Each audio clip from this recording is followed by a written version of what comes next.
ಇನ್ನು ಧರ್ಮಸ್ಥಳ ಪ್ರಕರಣಕ್ಕೆ ಸಂಬಂಧಪಟ್ಟಂತೆ ವಕೀಲ ಕೆವಿ ಧನಂಜಯ್ ಮತ್ತು ತಂಡದ ವಿರುದ್ಧ ಎಸ್ಐಟಿಗೆ ದೂರನ್ನು ನೀಡಲಾಗಿದೆ.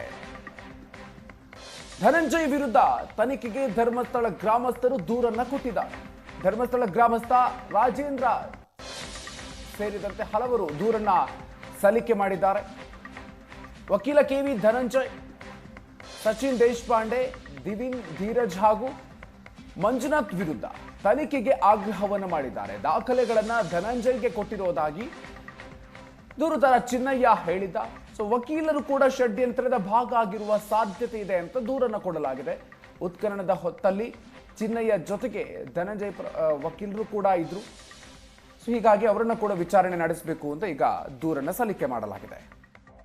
ಮುಖ್ಯವಾಗಿ ನಮ್ಮ ಇರುವಂಥ ಅಂಶ ನಮಗೆ ಬಹಳ ಪ್ರಾರಂಭದಲ್ಲಿ ಏನು ಅನಾಮಿಕ ಅಥವಾ ದೂರುದಾರ ಇದ್ದ ಅವನು ಸುಪ್ರೀಂ ಕೋರ್ಟಿನ ವಕೀಲರು ಅಂತ ಹೇಳುವಾಗ ನಾವು ಕೂಡ ಒಮ್ಮೆ ಬಹಳಷ್ಟು, ಯಾಕಂದರೆ ಇದರ ಗಂಭೀರತೆ ಮತ್ತು ಇದರ ಒಂದು ತೀವ್ರತೆಯನ್ನು ಬಹಳ ವಿಶೇಷವಾಗಿ ಗಮನಿಸಿದ್ದೆವು. ಆದರೆ ಸುಪ್ರೀಂ ಕೋರ್ಟಿನ ಒಬ್ಬರು ವಕೀಲರಾದಂಥವರು ಇದೆಲ್ಲವನ್ನು ತಗೊಂಡು ಅದರಲ್ಲಿ ಏನೂ ಹುರುಳಿಲ್ಲ ಅಂತ ಹೇಳುವಾಗ, ಈ ಏನು ಸತ್ಯ ಅನಾವರಣ ಆಗಿದೆ, ಯಾವ ಇದರಲ್ಲಿಯೂ ಸಿಗಲಿಲ್ಲ ಅಂತ ಹೇಳುವಾಗ ಸುಪ್ರೀಂ ಕೋರ್ಟಿನ ವಕೀಲರು ಕೂಡ ಈ ರೀತಿಯ ಆರೋಪಿಗಳಿಗೆಲ್ಲ ಅವರ ಕ್ಲೈಂಟ್ ತಗೊಳ್ತಾರೆ ಅಂತ ಹೇಳುವಾಗ ಬಹಳ ಬೇಸರವೂ ಆಯಿತು. ಯಾಕಂತ ಹೇಳಿದರೆ ನ್ಯಾಯಾಂಗ ವ್ಯವಸ್ಥೆಗೆ, ನಮ್ಮ ಸಂವಿಧಾನಕ್ಕೆ ಮತ್ತು ಆ ಒಂದು ವ್ಯವಸ್ಥೆಗೆ ಬಹಳ ಶ್ರೇಷ್ಠವಾದಂಥ ಗೌರವವನ್ನು ನಾವು ಆ ಕ್ಷೇತ್ರದವರು ಕೊಡ್ತಾ ಇದ್ದೇವೆ. ವೈಯಕ್ತಿಕವಾಗಿ ನಾನು ಕೂಡ ಕೊಡ್ತಾ ಇದ್ದೇನೆ.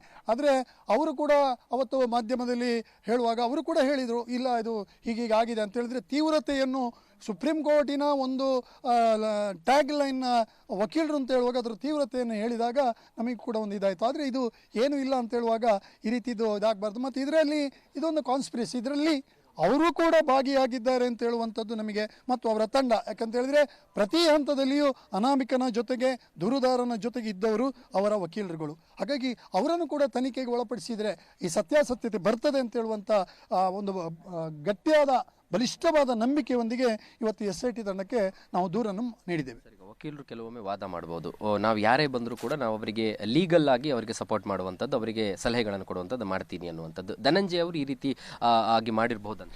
ನಮಗೆ ವಕೀಲರ ಬಗ್ಗೆ, ಅವರ ವಾದದ ಬಗ್ಗೆ, ಅವರ ಜ್ಞಾನದ ಬಗ್ಗೆ ಗೌರವ ಇದೆ. ಆದರೆ ದೂರುದಾರ ಏನು ಹೇಳಿದ್ದಾನೆ, ನನ್ನ ಎಲ್ಲ ಇದಕ್ಕೆ ಬೇಕಾದಂಥ ಪೂರಕ ದಾಖಲೆಗಳನ್ನು KV ಧನಂಜಯ್ ಅವರಿಗೆ ನಾನು ಕೊಟ್ಟಿದ್ದೇನೆ ಅಂತ ಹೇಳುವಂಥದ್ದು ಅವನ ಕಂಪ್ಲೇಂಟಿನ ಕೊನೆಯ FIRನ ಕೊನೆಯ ಲೈನ್ಗಳಲ್ಲಿದೆ. ಅದಲ್ಲದೆ ಅವರ ಸಹಚರರು ಪ್ರೆಸ್ ನೋಟನ್ನು ಕೂಡ ರಿಲೀಸ್ ಮಾಡಿದ್ದಾರೆ. ಹೀಗೆ ದಾಖಲೆಗಳಿದೆ. ಮುಖ್ಯವಾಗಿ ನಮ್ಮ ಇರುವಂಥ ಅಂಶ